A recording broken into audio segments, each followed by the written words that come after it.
Bonjour à tous, j'espère que vous allez bien. On se retrouve aujourd'hui pour une nouvelle vidéo dans laquelle on va parler un petit peu de news concernant The Crew Motorfest. On a pas mal de news qui viennent de la conférence Ubisoft Forward du 12 juin 2023, conférence pendant laquelle on nous a montré un nouveau trailer concernant ce jeu, mais également un gameplay un peu plus long et moins cuté que ce qu'on avait pu voir pour le reveal du jeu l'année dernière. Dans cette vidéo, je vous propose un résumé des choses qu'on peut apprendre via ce trailer, mais également via les détails cachés dans le gameplay et via aussi évidemment la présentation lors de l'Ubisoft Forward. Sachez que si vous êtes intéressé, j'ai déjà publié sur ma chaîne YouTube un gameplay exclusif de Motorfest que j'ai pu tester en avance pendant environ 30 minutes. Dans cette vidéo qui date d'il y a quelques jours, vous verrez vraiment un gameplay sans aucun cut, avec beaucoup d'informations qui étaient au final toutes les informations que j'avais le droit de vous partager à l'époque, mais vu que maintenant Ubisoft a révélé de nouveaux éléments sur le jeu via cette conférence, bah aujourd'hui ça va être un complément aux informations que j'ai déjà données dans cette première vidéo. Donc n'hésitez pas à aller jeter un petit coup d'œil, n'hésitez pas évidemment si vous appréciez ce genre de vidéo sur Motorfest à laisser un petit like, à vous abonner, puis n'hésitez pas à continuer en commentaire, à poser vos questions sur le jeu, puisque régulièrement il y aura des petits points news, j'aurai d'autres opportunités pour faire du gameplay dessus avant sa sortie, donc c'est l'occasion aussi pour moi d'essayer de répondre le mieux possible à vos interrogations sur le jeu. Bon, déjà on va parler un petit peu des différentes éditions de The Crew Motorfest. Au moment où j'ai fait mon gameplay, on ne les connaissait pas encore et surtout on ne connaissait pas encore leur prix. Pour l'édition normale qui contiendra uniquement le jeu, ce sera 69,99 €.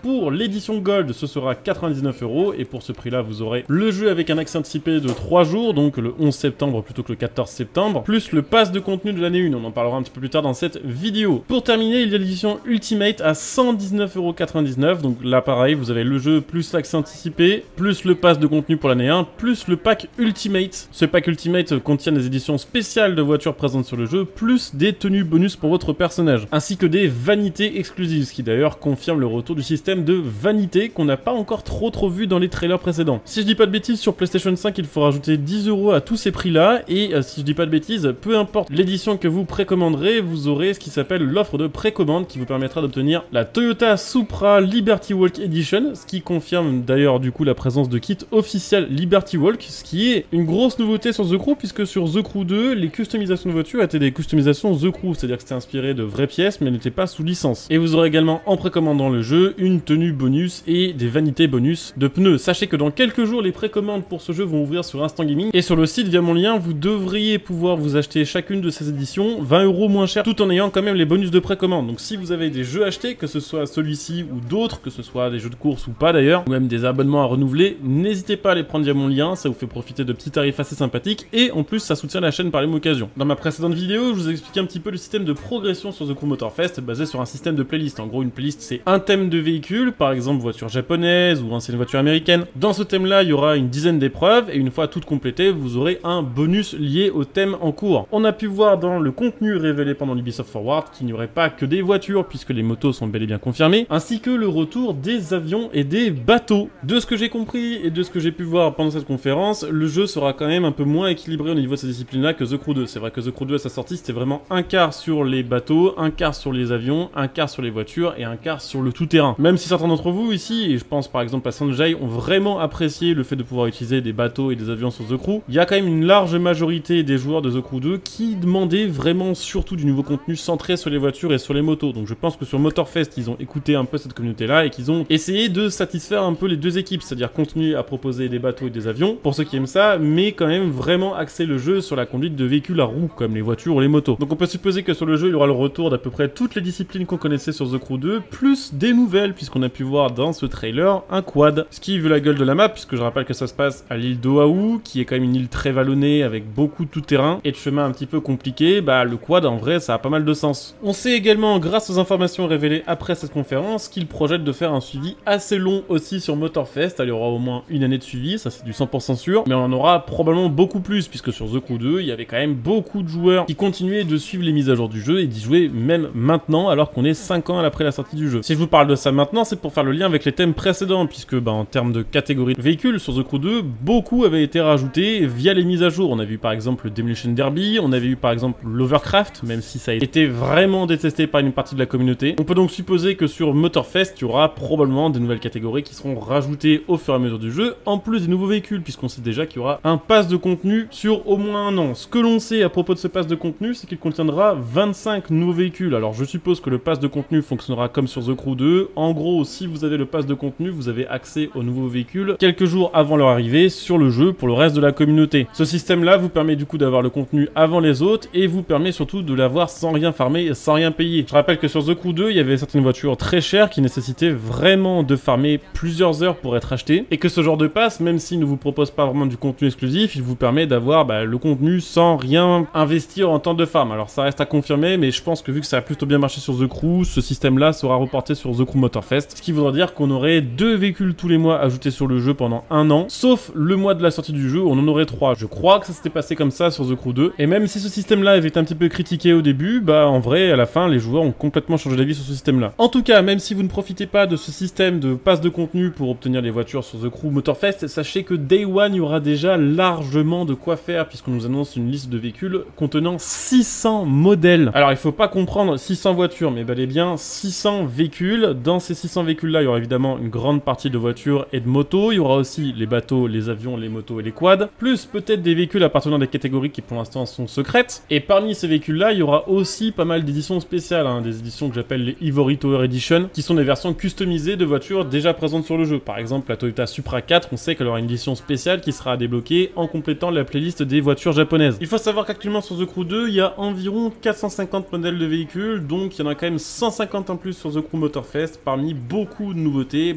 que j'ai déjà évoquées, comme la Bugatti Bolide, comme la Toyota Supra, la Honda NSX et la Lotus Evira, pour ne donner que quelques exemples. Donc il y aura quand même beaucoup plus de modèles, et on sait bien, pour ceux qui ont suivi un petit peu le leak, que dans ces nouveaux modèles-là, il y a beaucoup de choses attendues par la communauté. En tout cas, 600 véhicules disponibles Day One sur ce The Crew Motorfest, c'est plus que le prochain Forza Motorsport, et c'est plus que Forza Horizon 5 le jour de sa sortie. C'est donc une très grande liste de véhicules. On sait également que dans cette liste de voitures, ils vont pas mal ajouter de concept cars. Ça avait été apprécié sur The Crew 2, quand par exemple ils avaient rajouté la Citroën GT, ou lorsqu'ils avaient ajouté la Lamborghini Egoista. On a aussi quelques informations supplémentaires concernant les modes de jeu. Bon, déjà, sachez que le multijoueur sera jouable jusqu'à 32 joueurs dans la même session, et que le jeu sera entièrement crossplay, que ce soit avec les consoles de nouvelle génération, les consoles d'ancienne génération ou le PC. On sait qu'on aura sur ce The Crew Motorfest également des nouveaux modes un petit peu plus centrés sur la découverte de la map et centrés sur les voitures un petit peu anciennes. On a pu voir un de ces petits extraits où on voit dans la catégorie des voitures classiques, donc les anciennes, qui je le rappelle seront dépourvues de GPS, un mode de jeu où il faudra trouver son chemin grâce à des photos représentant certains lieux, donc il faudra vraiment faire attention aux détails et c'est plutôt cool. On sait également qu'au QG du festival sur la map de The Crew Motorfest, on aura pas mal de possibilités pour tester ces véhicules, que ce soit en tout terrain, que ce soit sur des loopings, que ce soit sur des mini-circuits, mais on sait surtout qu'on pourra exposer nos voitures dans un système de compétition de customisation. Ces concours-là dureront une semaine, on sait pas ce qu'il y aura à gagner, on sait pas vraiment quand on pourra voter, mais on sait que ce seront les joueurs qui pourront voter pour les customisations qu'ils ont préférées d'autres joueurs. Il y aura le retour des défis photos qui étaient appréciés sur The Crew 2 par une partie de la communauté. Alors moi je vous avoue que j'ai jamais vraiment utilisé ce mode-là, et puis il y aura le retour aussi du système de boîtes de loot qui seront indiquées sur la map par différents indices sonores ou visuels et qui vous permettront d'obtenir du loot qui sera, si j'ai bien compris, des pièces d'amélioration de voiture. Donc il y a quand même pas mal de nouveautés en termes de mode de jeu, en termes de contenu pur et dur, et également beaucoup d'éléments appréciés des anciens The Crew qui reviennent sur le Motorfest. Donc techniquement c'est censé être le plus abouti, le plus beau, le plus agréable à jouer, le plus complet. Réponse le 11 septembre pour voir si le jeu tient ses promesses. Très hâte en tout cas d'en savoir plus sur ce jeu, et surtout très hâte de pouvoir partager plus d'informations avec vous. J'espère en tout cas que cette vidéo aura permis de vous hyper un peu plus sur le jeu et peut-être aussi de répondre à certaines de vos interrogations. Si c'est le cas, ou si vous avez simplement apprécié la vidéo, je vous invite comme d'habitude à soutenir la chaîne via tous les moyens gratuits que vous connaissez. Vous pouvez par exemple venir me follow sur Twitch pour les prochains lives. En ce moment j'en fais beaucoup, et évidemment je ferai un let's play complet sur le jeu probablement un tout petit peu avant sa sortie. Et on aura l'occasion probablement de faire quelques lives découvertes sur le jeu là aussi avant sa sortie pour se faire un avis ensemble. Donc n'hésitez pas à venir follow, n'hésitez pas à utiliser votre petit Twitch Prime pour donner un coup de pouce à la chaîne. Et puis bien sûr, pour ceux qui veulent aider sur le long terme, n'hésitez pas à devenir des soutiens via le bouton rejoindre sous cette vidéo. C'est ce qui me permet d'acheter des jeux, d'acheter du matos pour améliorer la qualité des vidéos, et c'est ce qui me permet d'être aussi régulier sur YouTube et sur Twitch. Donc n'hésitez pas, en plus il y a plein de petits bonus. Je coupe cette vidéo ici, je vous dis à très bientôt. Bon jeu à tous, ciao.